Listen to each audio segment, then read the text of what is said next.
Naibaw ba mo kung unsay hinungdan sa away tali sa Muslim ug sa Kristiyano? Adtong unang panahon, may usa ka Muslim nga nagbaligyag sundang. Og sa pikas, Kristiyano nga namaligyag habol. Kusog ang negosyo kaniadto sa merkado. Og silang duha higala.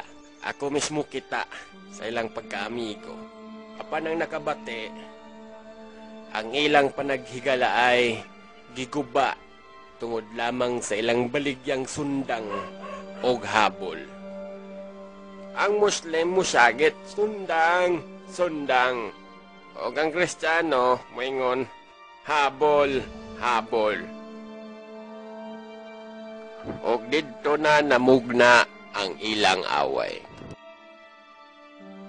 Kay nagtuo man ang Muslim nga ang gihisgotang habol sa Kristiyano mao ang iyang gibaligyang sundang.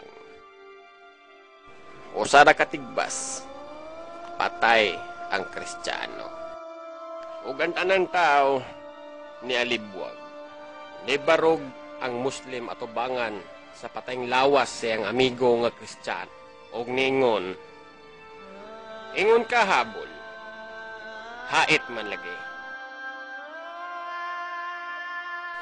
Og tungod adto, nagsugod ang patay tali sa Muslim ug Kristiyano.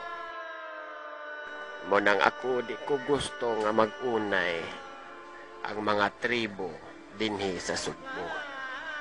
Respeto kada tribo. O karaway-away atong putlon ang mga garbo sa usag-usa.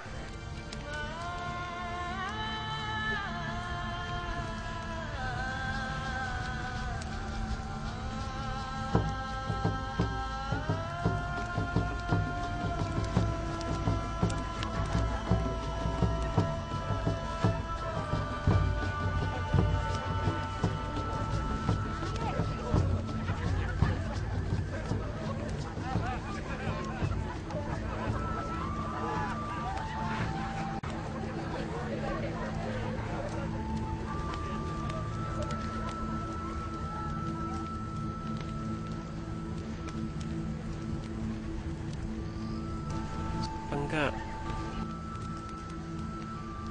Hoy. Tugpasad, oy.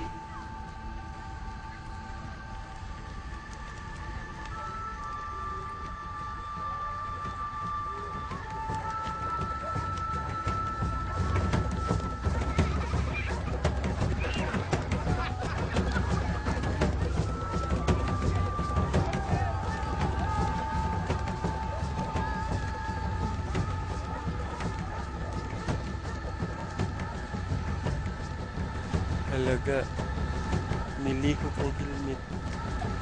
Dito lagi na. Di ba, wala pa ko na porga. Ay, oday no. Ang sa ulog sa pista o sa ng tribo irihi, ang gitunguhan sa pili sa ilang espesyal na bisita nga si Commander Potol. Kaya nagsadya ang kanan sa tibuok gabi. Sila sa kuto ang ilang kasadya. Maura pa kini ang katapusan kalingawan sa barangay Kinalungsan. Matangi, ang gubernong suspay ni nga itong sugilano. Taksil! Ang mag-iitong ilang buha! Well, I know what you're doing. I see it all too clear. I only taste the saline when I kiss away your tears. You really had me going, wishing on a star.